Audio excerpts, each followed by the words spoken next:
This video is a little sad to make because I really wanted to like the Sword of Shannara, and I did not like it. In fact, I stopped reading right about 70 pages. 77 pages. Part of what makes me sad is that this series by Terry Brooks is one that I've wanted to read for a very long time, possibly a couple of decades. And I've had the first three, The Sword, The Elfstones, and The Wish Song, on my shelf for about a year. Finally decided it was time to try the first one. Oh, The Sword of Shannara. This first one came out in the 70s, writing on the tales of glory of the Lord of the Rings. Some people would say just straight up plagiarism, at least copycatting, or at the very least, very direct inspiration from the Lord of the Rings. Enough that you cannot help but directly compare it to the Lord of the Rings. And it's really hard to straight up compare something to the Lord of the Rings and not have it fall a little flat. And I will talk about a couple of the things that bugged me the most about it. One of which was just that it was boring. I know some people say the same thing about the Fellowship of the Ring, but by the time I got to page 77, I did not care about Flick or Shay. I didn't care that they had to leave home, that they were fleeing danger. And I don't mind a book that takes a little while to get started. I don't mind a slow-going story, but something has to be done, I've said it before, to care about the characters within the first little bit. Otherwise, why should I continue? Especially when we are following these characters as they leave home. Since DNFing this one, I have read a couple of other books that got me straight into caring about the character right away. So when I was feeling a little bit bad about feeling that way about this one, I was like, no. You can totally make someone care about a character early on. And then feeling like those two characters were so similar to Sam and Frodo, but they're not Sam and Frodo. They're just like the lesser versions of those characters. I mean, they start in the Shire, called the Shady Vale, but it didn't give me that sense of these characters feel rooted to this place. It didn't have that homey feeling, so having to flee from home didn't matter as much to them, and so therefore not as much to me. And then one of the main things, something that I believe Tolkien really wanted to get across in The Lord of the Rings, was that the hero of the story was not a hero born.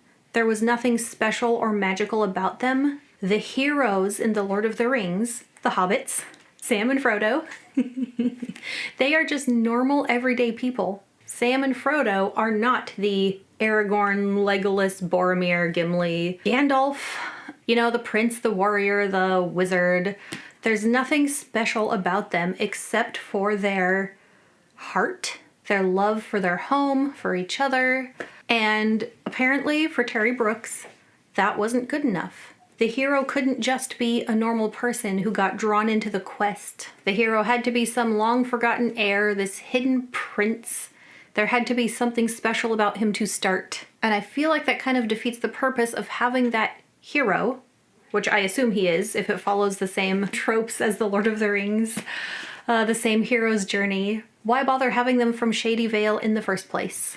Why do they need to start in the Shire if they're not from the Shire? So the whole thing about anyone can be a hero or save their home, any normal person can relate to this heroic figure. Nope, sorry. If you're not a secret prince, hidden royalty, your destiny is not going to be that great. Now, I didn't finish the story, so I don't know how heroic Flick ends up being. Flick is the one who I think is supposed to be parallel to Sam, the real hero of The Lord of the Rings. So I don't know if it follows the same thing where Shay never would have made it without Flick. I don't know. And the fact that I didn't care enough to find out disappointed me. I did do what I did when I DNF'd the last book, Mistress of Dragons, and I read at least part of the last chapter. And at this point, it's an old enough book. I'm not going to worry about spoilers. Spoiler warning. Shay and Flick made it home. They're in Shady Vale, and they kind of have that like deflated feeling of they've been through so much together. They've been on these adventures and now they're home and now normal life just isn't the same anymore. And then the stranger comes walking up and they rush out to meet him, and that's the end. If any of my patrons are watching this, you know from my update on my backlog video why I'm so disappointed in these. You got the little story. So maybe I should have just left them as like decoration on my shelf. There's the World of Shannara. I don't need to enter it to enjoy it being there, but I tried it. I was disappointed. Oh man. And so there is going to be a little free library in my town, and someone's going to see these and be excited and go, woohoo, the first 3 Shannara books, which is how I felt at first. This one's very old. The Wish Song. The map is pretty, but I think this one is a first edition of the paperback from May 1985. It looks like it's been read many times. It's well loved. You can tell by the spine. I've had a few disappointing reads this year. Hopefully this one will be the last one. And I don't know that I've had any other books waiting around that I've thought about reading since I was a kid that I've finally read, so there shouldn't be anything else that's as much of a disappointment as this one. I guess my main disappointment, besides the hero having to be royalty and the just general boringness, you know what it was like? It was like a poorly done TV adaptation. Nowadays we have the Rings of Power or the Wheel of Time show, and it's like someone went through the source material and picked out the things that they thought would look good, like the surface level details, but left out the part that really matters, and it just doesn't feel as deep or as important. By which saying you can probably also tell how I feel about those adaptations. I actually read this before I saw that Terry Brooks was starting another trilogy, I think, continuing in the Shannara world.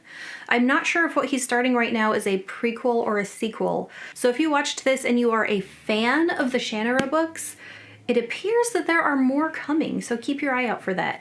Thank you very much to my patrons. I appreciate you. I hope you're enjoying whatever you're reading right now, and happy reading. Bye.